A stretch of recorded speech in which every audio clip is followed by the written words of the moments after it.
मैं एक दिन में तुम्हारी ज़्यादा बोलने की आदत को ख़त्म तो नहीं कर सकता, ये आदत तुम्हें खुद ही अपने अंदर धीरे धीरे कम करनी होगी। लेकिन मैं तुम्हें ये ज़रूर बता सकता हूँ कि किन मौक़ों पर तुम्हें शांत रहना चाहिए ताकि तुम खुद को दुखी होने और किसी बड़ी मुसीबत में पड़ने से बचा सको। इन 5 मौक़ों पर हर इंसान को अपना मुंह बंद रखना चाहिए। पहला, जब तुम्हें लगे कि कोई तुम्हारी भावनाओं को तुम्हारे शब्दों से नहीं समझ सकता, उस समय तुम्हें चुप रहना चाहिए। अक्सर हम लोगों को अपने दुख, अपनी परेशानियां बताना शुरू कर देते हैं, जबकि हमारे आसपास रहने वाले ज़्यादातर लोगों को इससे कोई मतलब नहीं कि हमारे जीवन में क्या गुजर रहा है। हर इंसान को केवल खुद से मतलब होता है। वो केवल खुद के बारे में बात करना चाहता है। वो केवल खुद की तारीफ सुनना चाहता है। उन्हें हमारे जीवन की परेशानियों से कोई मतलब नहीं और ना ही वो सुनना चाहते। हो सकता है कि 1 या 2 बार वो तुम्हारी दुख भरी कहानी सुन भी लें, लेकिन उसके बाद वो तुमसे दूर भागना शुरू कर देंगे, क्योंकि कोई भी किसी दुखी और असहाय इंसान के साथ रहना पसंद नहीं करता। इसलिए कभी भी अपने कुछ करीबी मित्रों और परिवार वालों को छोड़कर किसी ऐसे इंसान को अपनी परेशानी ना बताएं जो तुम्हारी बातों को समझने के बजाय उनका मजाक बनाए।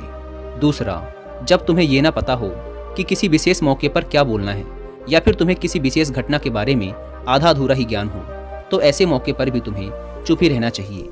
ऐसा इंसान जो आधा अधूरा ज्ञान होने के बाद भी उस विषय में बात करता है, वो अक्सर ही मजाक का पात्र बनता है और कोई भी ऐसे इंसान को कभी गंभीरता से नहीं लेता। अपनी बात को प्रभावशाली तरीके से वही इंसान रख सकता है जिसे उस घटना या विषय के बारे में गहराई से जानकारी है। इसलिए कभी भी आधी अधूरी और इधर उधर से मिलने वाली जानकारी के आधार पर लोगों से अपनी बात मनवाने की कोशिश ना करें।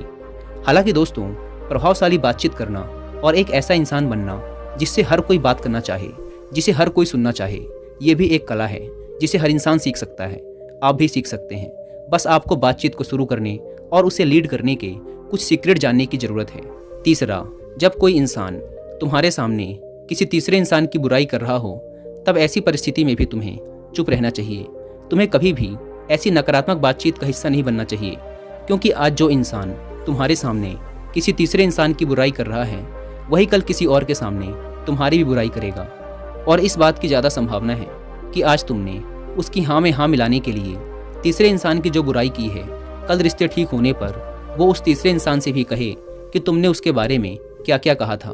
इसलिए जब भी कभी कोई किसी तीसरे इंसान की बुराई करे या उसके गलत समय का मजाक उड़ाए, तो तुम्हें बस उसकी बातें सुन लेनी है, अपनी कोई भी राय वहाँ नहीं रखनी।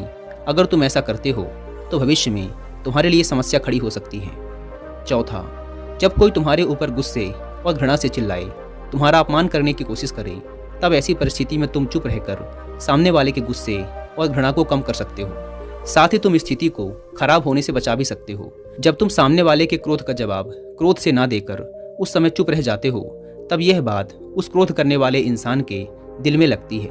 गुस्सा कम होने पर उसे अपनी गलती पर पछतावा होता है और ज़्यादा संभावना है कि वो अपनी गलती के लिए तुमसे क्षमा मांगे, और क्षमा नहीं भी मांगता तो वह अंदर ही अंदर खुद को दोषी समझने लगता है और फिर वह अगली बार तुम पे गुस्सा करने व घृणा करने से पहले कई बार सोचेगा। लेकिन तुम्हें हर परिस्थिति में चुप भी नहीं रहना।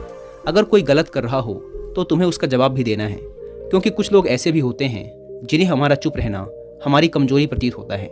गुस्से के दौरान चुप रहने का यह तरीका केवल परिवार, सगे संबंधियों और कुछ निकटतम मित्रों के लिए ही सही है, ना कि हर इंसान के लिए। अगर तुम हर जगह चुप रहने लग गए तो इसका गलत फायदा भी उठाया जा सकता है। पांचवा, जब कोई इंसान तुमसे उसके जीवन की कोई दुख भरी घटना या अपने जीवन की परेशानी साझा कर रहा हो, ऐसी परिस्थिति में तुम्हें चुप रहकर सिर्फ उसकी बातों को सुनना है। ज़्यादातर लोग ऐसे होते हैं कि किसी ने उनके सामने अपनी समस्या सुनाई नहीं कि उन्होंने समाधान देना शुरू कर दिया। जबकि जब कोई इंसान हमसे अपनी परेशानी साझा कर रहा होता है तो वो हमसे किसी सुझाव की उम्मीद नहीं करता। वो बस ये चाहता है कि हम उसकी पूरी बात ध्यान से सुन लें, क्योंकि जब हम किसी की परेशानी को ध्यान से पूरा सुन लेते हैं तो उस इंसान को एक आत्मिक शांति मिलती है। उसे ऐसा लगता है कि चलो किसी ने तो मेरी बात को समझा। अधिकतर मौक़ों पर जब लोग हमसे अपनी परेशानी साझा करते हैं तो वो बस हमें अपनी बात बताना चाहते हैं।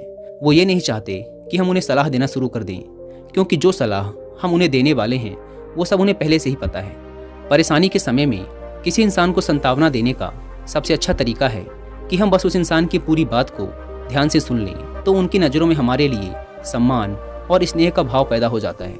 हम ज़्यादा गंभीर, समझदार और शांत दिमाग वाले इंसान प्रतीत होते हैं। इसलिए अब जब भी अगली बार तुम्हें कोई अपनी परेशानी बताए तो बस उनकी बातों को ध्यान से सुन लेना, और जब तक वो तुमसे ना मांगे तो उन्हें किसी भी प्रकार की सलाह मत देना।